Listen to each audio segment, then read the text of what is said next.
What's up, everybody? Welcome back to another episode of Blood on the Razor Wire TV, where we bring it to you real and we bring it to you raw.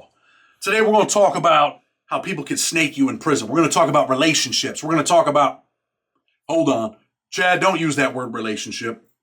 Why not? Because we're talking about a men's prison. And some people watching are going to start going, men, relationship? Uh-oh. Nah, not that kind of party. I promise I never had a relationship in prison at all, or with a dude. So don't think that. But anyway, sometimes you build bonds with people in prison. You build a friendship. You're like, yo, this is my dude, man. Like, I care about this kid. I know that he'll go to bat for me. But I remember before I went to prison, there would be dudes, and I got this picture of this white dude, had like a little afro, big belly. He was going to prison for 1.5 to 3, and I'll never forget him. He's like, bro, you ain't got no friends in prison. And I'm like, listening to this guy's stories, and I'm kind of like fascinated, I guess, a little bit, right? This dude's telling me prison stories. He's going up for a 1 to 3. He actually was a dude that knew my dad. He's going up for a 1 to 3, yet he's never been to prison. But he's telling me prison stories. And there's a lot of prison stories out there. So this cat's telling me these stories about friendships. And, hey, man, ain't no one your friend, bro. Stay away from drugs, gambling, and, sex. And I'm like, all right, bro. Like, I'm listening to this cat, right? He's never even been there, but he's telling me stuff that he heard. Acting like he's the baddest man in the county jail. But anyway, you can build bonds in prison, right? And the bonds that you build are with the dudes that you've been with for 3, 4, 5, 6 years in the same unit. You guys watch the same programs. You know about his family. You become friends, man, almost like brothers. This becomes your family away from your family. And sometimes you become closer with these dudes than you are with your own family. These are your people. And, I would usually try to keep, the people that I was really, really close to, I kept that circle small. But, there's always a snake like Judas, right? And we're going to get into this snake from Brooklyn named Rico. We're going to talk about Rico in a little bit. But in order to understand, Rico, we have to understand the situation. And we're going to take you to USP Lee. So we're in USP Lee, and I kind of got a little bit of influence over there, right, with the East Coast car. Me and my boy Sabetta, who I'd love to bring on. Don't know if he'll come on. Someone told me that he had passed away, but I've recently been in contact with him, and he hasn't passed away, thank God. Happy for Sabetta. But anyway, we kind of had a little influence over there. We weren't really going for nothing. We weren't letting, the other white cars kind of tell us what to do. We formed our own little thing, and we did what we wanted to do, but we were respectful, at least for a little while. So anyway, there's this white kid from Florida. He's from the East Coast. The Florida white dudes kind of got their own little car. This white dude's kind of a wild dude, right?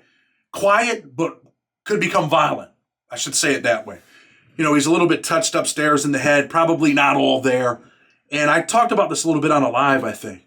He's got a nice gold chain about the size of mine. Now, gold was a little cheaper back then. Not easy to get into a prison, but, dudes that had chains, people like, damn, man, dude's got a chain. Like, it's nice, like, people want a chain. It gives you a feeling that you were back on the street, or kind of like, how you used to be. I mean, I know it sounds ludicrous, but, small things, make you feel better. A brand new pair of sneakers, or some Oakley sunglasses that you can't find in many places, or a gold chain. These are the things that sometimes bring you a small amount of happiness in prison, federal prison, state prison, whatever. But anyway, this white kid, he's got this gold necklace, and we're in USP Lee, I want to say 2009. We're in USP Lee 2009, and there's some Crips. They're plotting on his chain. They want his necklace. Now, remember, I told you this dude's a little bit crazy, right? They try to yap his necklace. They try to get his necklace from him. He takes the necklace off, and guess what he does with it? He knows, this necklace is worth, a nice amount of money in prison. He's not trying to lose it. He doesn't have much.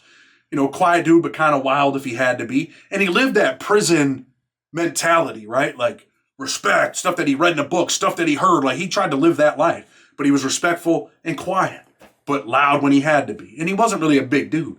He takes his necklace and swallows it. The necklace is as big as the necklace I got on. And this cat swallows his necklace. Swallows his necklace because these cats are trying to take his necklace, and he's on the steps. I think he kicks the dude in the chest on the steps. Boom! Starts rumbling with him, whatever. They take the white dude out. Police come. They hit the deuces. For those that don't know what the deuces are, they hit that little body alarm. Deuces are going off. These cats are, they're squabbling a little bit, working. And usually in a penitentiary, we have, something where it's a no-hands policy, right? If you're black, don't put your hands on a white dude. If you're white, don't put your hands on a black dude. If you're Hispanic, don't put your hands on a white guy. Or if you're Hispanic, don't put your hands on a black dude. And the same thing goes if you're black, don't touch a Hispanic. If there's an issue, you go to the shot callers. and they can resolve it. But why do they do stuff like that in federal prison? Let me tell you why they do those things, right? Why we have this no hands-on policy. We have this policy because it stops a bunch of good men from maybe going out on the yard and dying, or a bunch of good men going out on the yard and ending up with a brand new case because they're out there hitting a dude that they don't even know over something that their homeboy did, something as minute as, doing some robbery stuff, some stuff that you probably shouldn't be doing. You're trying to rob this white dude. It's kind of against prison policy, right? Prison politics. You're not supposed to do that. So in order to, stop incidents from, affecting a whole bunch of people, you usually keep your hands off other races. It just goes that way. Same thing with the TV. You got a white TV, you got a black TV, you got a Hispanic TV. Back then, they shut most of them down. You had a white TV room, a black TV room. But why? Why are they doing that? Well, because black dudes usually ain't watching country music, right? And white dudes, like these old white country boys, they ain't over there watching the BET Awards. So, people just kind of do their own thing to avoid any type of issues. But, there's always issues. But could you imagine how many issues there would be if they weren't doing things like that? Man, they stopped segregation a long time ago. Yeah, but not really in federal prison, at least not in maximum security prisons. FCIs, we'll get into that on another story, how, sometimes, depending on who you are, you might not have a TV at an FCI. We'll talk about that. So anyway, the kid jumps on, he's fighting these Crip dudes. And when the Crip dudes come out, they yell through the gate. They end up yelling to this other white Crip kid from Texas, who I got along pretty well with, man. Had a bunch of gold teeth, long hair, his hair is braided. He was a Crip from Texas. He's like, yo, man, the white boys jumped me, man. The white boys got me. And really, this ain't what happened. The white dudes did not jump this dude. This dude was trying to victimize the white kid and steal his chain. He's trying to do something he wasn't supposed to do. So when he says that, what do you think happens?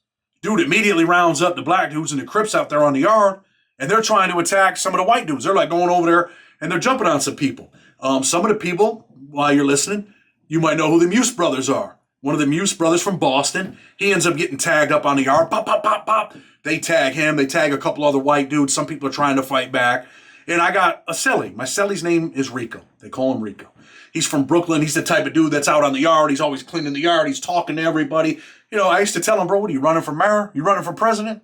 He's like, man, I'm just doing me. Everybody kind of liked this dude. But really, his character was really fucked up, right? He had a messed up character. His character was no good, man. But everybody knew him, and no one really knew, what type of person he really was. Because, hey, what's up? He had a little bit of money. He'd buy, burritos on the yard, give 5-6 dudes burritos. He was trying to buy his friendship. And, years later, when I thought about it, I think he was just afraid to be in a maximum security federal prison. He was worried. So now, these Crips are running around tagging people. And anytime that there's an issue like that, and, no matter if you're black, you're Mexican, you're Hispanic, you're Puerto Rican, you're white, you're supposed to help your people. Who are your people? It's kind of obvious who your people are, right? The same people that go in the same TV room as you. And what Rico did was he didn't help. When the Muse brothers got tagged, he didn't help this guy, right? And he runs over to the Mexicans. He runs over to the Paisas. He's an Italian dude, pretty dark skin. He starts speaking Spanish. Oye, ¿qué pasó, bro? ¿Está bien, está bien? So that the Crip dudes don't think he's white. They don't have a problem with the Hispanics today. They got a problem with the white dudes. So he goes over there and he starts, talking to them, playing it off, acting like, everything's good. He's a Mexican. He's not, he's not white, whatever. He got scared. And, that's one thing that people don't understand about prison. Although people are felons, some people are in there for violent crimes, not everybody's built like that. Not everybody's a warrior. Not everybody's a soldier, right? And this kid, he was an older guy. He just wasn't built like that. But was he supposed to help Muse? Of course he was supposed to help him. Was he supposed to, go over there and start fighting them dudes and whatever happens, happens? Yeah. Is it possible that you could jump yourself into something like that and end up losing your life? Yeah. Blood on the razor wire. You could easily lose your life out there. It's a dangerous situation. Chad keeps using that word dangerous. Okay, it's a vicious situation. It's a vicious lifestyle. It's a dog-eat-dog world. So Rico runs away, right? Pretty much he does some things he ain't supposed to do. And he's my celly. Oh my God, he's Chad's celly. So what do you think happens? Now, this isn't really, it's really a white issue, but more kind of an East Coast issue because the Muse brothers are the ones pushing the envelope. They want my celly to go up top. They're like, man, Rico's got to go, man. He ran. He ain't got no heart. He didn't, he was supposed to do this. And the Muse dude, he's always out there working out every morning, kind of quiet cat, but bending down. I don't know, at that time, how long was he down? Maybe 20 years, 25 years? Would he have gone? He says he would have.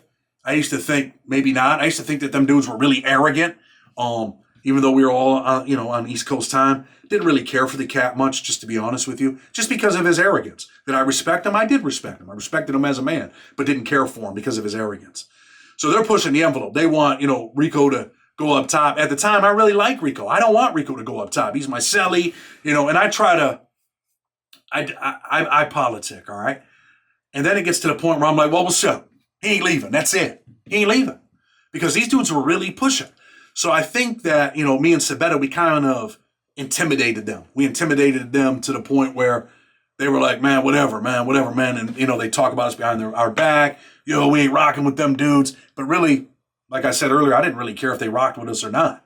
Didn't matter to me. At that point, it didn't really matter. I wanted to save Rico. Rico was my buddy, so I save him. Rico don't have to go up top because I politic it out and pretty much say he ain't going.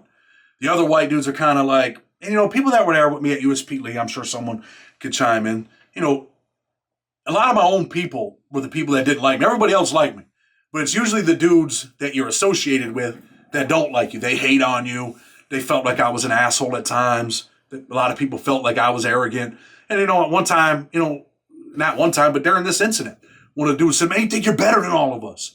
And the dude that was telling me that was a dude that's running around the compound, smoking chew, like stuff that, the cops spitting a bottle out of their mouth. And I'm like, you know what, bro? And I'll never forget this. I'm like, I am better than you. I'm not calling my mom, bagging her for $50 so I can go get high. I'm not running around here smoking chew out of the cop's mouth. I am better than you. And, he was one of the dudes that I had to we had to kind of simmer him down, put his flame out, I guess you could say. So anyway, I let Rico stay. And this is a crazy thing, right? Let Rico stay. A lot of people dislike him, talk about him behind his back, call us scumbags, whatever. Of course, you hear that stuff. And, I was at the point in my life where if it wasn't worth killing you over, it wasn't worth beefing over. I just let it go. We're doing what we want. Should we have been doing that? No. Should Rico have went up top? 100%. Prison politics say he should have went up top. And you know what? I wasn't adhering to, prison politics. I was just doing what I wanted to do. So I was wrong. But eventually, Rico shows me his true colors. And this is going to be a teachable moment for you, all right? You might have heard Trump talk about this story when he was running for president. Rico snakes me. I go on a visit. I'm on a visit, come back from a visit, and there's an incident. But there's an incident because there's this kid from Tennessee named Bledsoe. And I got a store on USP Lee. We got a store, rock. And this kid owes me like 400 and some change, right? And he comes to me. He's like, yo, bro, I can't pay you this week. I got some other things I got to take care of. But I've been doing business with this dude for a long time. And his money's good.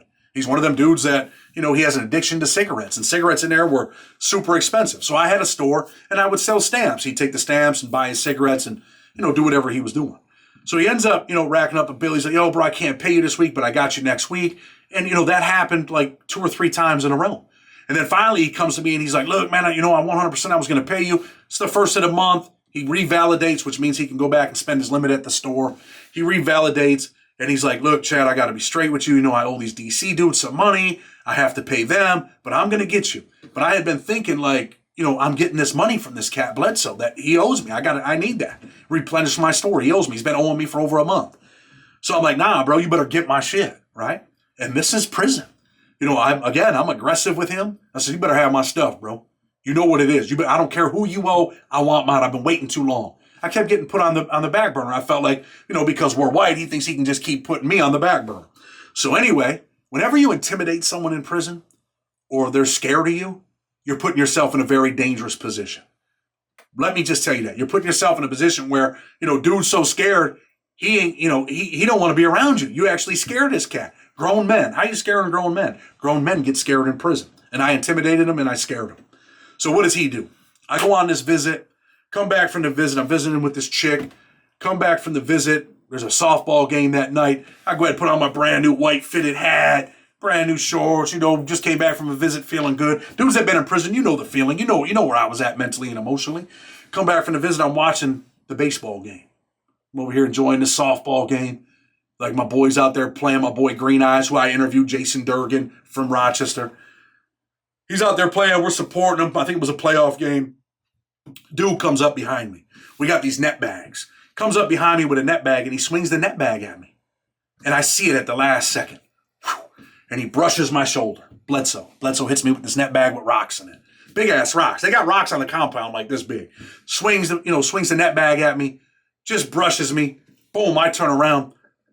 We start working. I got the shot in here. Hopefully I can find it before I put up the video. But I'll put the shot up so people can read it. So you know what's really going on in these places. We start working. We're out there fighting. Boom, boom, boom, boom.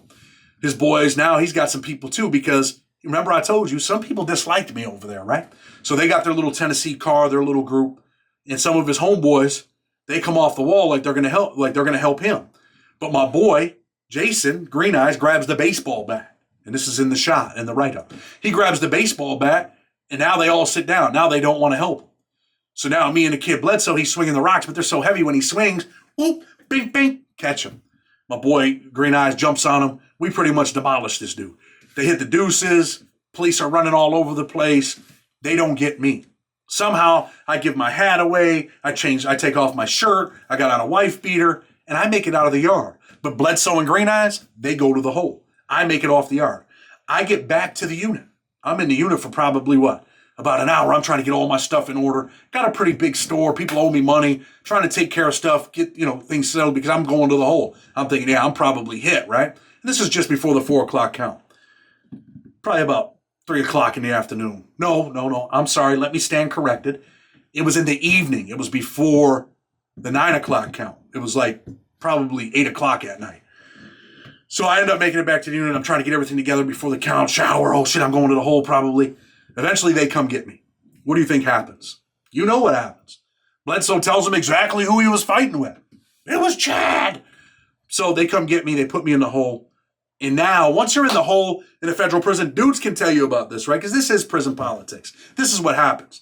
People will politic to keep you in the hole. People will drop slips. Yeah, even in a maximum security prison. Don't let that dude out. If you let him out, there's going to be an issue. Oh, if you let that dude out, we're going to kill him. If you let that dude out, we're going to stab him. These are the things that they write. And then, me being from New York, I had some homeboys that were black over there, some Hispanic homeboys, people that I got along with, people that I talked to all the time. And they write a kite and says, hey, if you let Chad out, there's going to be a race riot. Boom, there you go. That's what did it. That was it right there. If you let him out, there's going to be a race riot. So what they do is they lock me up. I stay in the home. I sent out kites to my boy Rico, my celly, the guy that I, thought, I had built a bond with, the old man, the guy I walked around with every day, the guy that I hung out with, the guy that I thought was a really good dude. He's from Brooklyn. Yeah, so what? He's an old man. He got scared one time. This is prison. What do you think he does? I give him all the list. Hey, does everybody that owes you? I go tell the people, hey, boom, you owe him. You get it to him. I tell, hey, man, whatever. If I don't come out, sell the stamps for cash, send the cash to my family. You keep this. I gave him like 200 books of stamps when I went to the hole. Here, man, keep 100 books, do this, do that. What do you think he does? He doesn't do anything he's supposed to do. He keeps all my shit. And it burned me up inside. I'm sending him kites like, yo, bro, do this, do that. And he doesn't do anything that I ask him. Then people are coming back to the hole and they're like, yo, bro, dude sold your stuff, bro. I seen him sell a pair of your sneakers. I'm like, what? And I'm thinking, is this dude out there getting high? But he wasn't. He was just a dirtball. And remember I talked about Trump and I talked about, snakes. You guys ever hear the story of the snake? Because Rico was a snake. The little snake's out in the grass. The lady's mowing her grass. She runs the snake over. And the snake goes, oh, man, please help me. You ran me over. I'm going to die. And it's a venomous snake. It's a poisonous snake. She goes, oh, Mr. Snake, I'm so sorry. And then she gets the snake and she starts mending him back to health. She puts him in a box. She's feeding the snake. She's taking care of the snake. She's taking him out to get some sun. He's getting better. She's playing with him. Mr. Snake, how you feeling today? Oh, I'm getting better, ma'am. I'm getting better. Thank you for helping me. And now the snake's fully healthy, right? A few months later, the snake's fully healthy. He's out there in the grass. She's playing with him. She's getting ready to let him go. He's going to get to go out on his own again and live his best life. And he bites her. Venomous snake. And she says to the snake, Mr. Snake, why did you bite me? He says, lady, you knew I was a snake all along. Why did you take care of me? Think about that for a minute. Let that resonate. We talk about prison. We talk about stories. We talk about, there being a message. Sometimes there's dudes in prison that you will put your life on the line for, dudes that you will help, that are not built like that. And I did that. I helped Rico. I looked out for this cat. I made sure that he was comfortable. He was in a unit where he wasn't happy. I got to move to my unit, got to move in as my cellie. And I thought we built a friendship, that we built a bond. And this was a dude that I guess you could say I pretty much was willing to go to war for, right?